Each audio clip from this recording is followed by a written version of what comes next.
अभी 2 दिन पुरानी बात ही तो है जब मैं आपको आचार्य चाणक्य की नीति बता रहा था कि कैसे उन्होंने समझाया कि दो पड़ोसी देश कभी भी अच्छे दोस्त नहीं हो सकते। कभी भी आपका पड़ोसी देश आपकी पीठ में छुरा घोंप सकता है, इसीलिए आपको अपने दूर बैठे दुश्मन देश से ज्यादा अपने पड़ोसी देशों से ज्यादा सावधान रहना चाहिए। हालांकि कई लोग थे उस वीडियो में कमेंट कर रहे थे कि ऐसा नहीं होता, आप चीन और रूस को देख लीजिए, कितने अच्छे दोस्त हैं, कभी लड़ाई नहीं होती। और पिछले कई सालों से दोनों मिलकर किस प्रकार अमेरिका और पश्चिमी देशों का मुकाबला कर रहे हैं। ऐसे में आचार्य चाणक्य की बात गलत है, लेकिन 2 दिन भी नहीं हुए खुद चीन और रूस ने आप सभी लोगों को जवाब साफ साफ दे दिया है। दरअसल आप अपनी स्क्रीन पर खुद देख लीजिए, हाल ही में एससीओ का एक समिट हुआ, उसमें प्राइम मिनिस्टर मोदी तो नहीं गए। ऐसे में 2 बड़े लीडर यही थे, पुतिन और शी जिनपिंग। दोनों देशों के बीच में पहले तो मीठी मीठी बात हुई, लेकिन उसके बाद जैसे जैसे समिट आगे बढ़ी दोनों तरफ से तलवारें खींचने लगी। और तलवार खींचने का कारण था दोनों देशों के बीच में कई बाउंड्री डिस्प्यूट। लेकिन उससे भी बड़ा मुकाबला इन दोनों देशों का है सेंट्रल एशियाई देशों पर कंट्रोल का, जैसे कि मंगोलिया, कजाकिस्तान, तुर्कमेनिस्तान।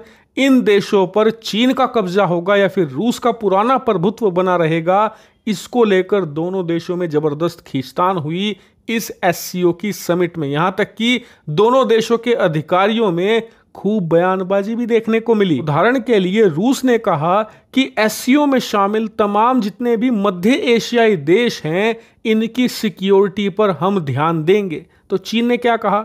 उन्होंने कहा कि इन देशों की इकोनॉमिक प्रोस्पेरिटी पर हमें ध्यान देना होगा, इसलिए चाइना इन्हें और लोन प्रोवाइड कराएगा।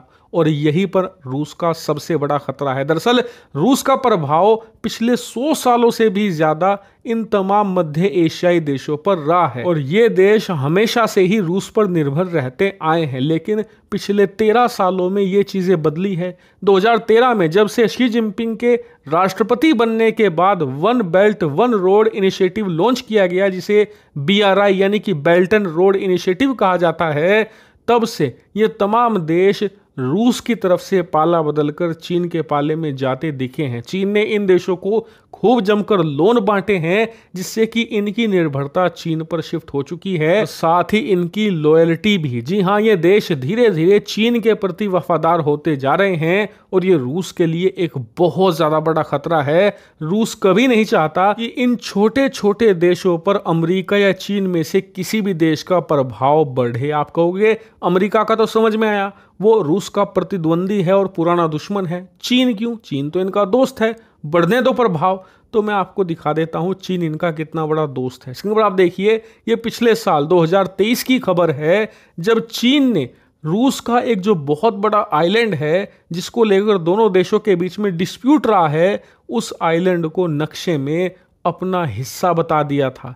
जी हाँ, बाद में चीन ने कहा कि ये गलती से ऐसा हो गया था, लेकिन इससे चीन की इंटेंशन साफ साफ दिखाई देती है। इसके अलावा पिछले 3-4 सालों से रूस का जो शहर है व्लादिवोस्तोक, जो कि इनके पूर्वी इलाके में पड़ता है और सबसे बड़ा शहर है पूर्वी इलाके का, चीन का कहना है कि सदियों पहले ये शहर हमारा था और एक दिन रूस से हम ये शहर छीनेंगे। यानी कि इस बात से रूस अच्छी तरह वाकिफ है कि ज्यादा ताकतवर चीन उसके लिए भी घातक है। इसीलिए रूस कभी भी भारत का साथ नहीं छोड़ता, क्योंकि उसे लगता है कि भारत चीन के ऊपर एक चेक मार्क की तरह है जो कभी भी उसे हद से ज्यादा ताकतवर नहीं बनने देगा। लेकिन रूस को इस बात का अंदाजा है कि भारत को चीन से ज्यादा ताकतवर बनने में अभी कुछ साल का वक्त लगेगा।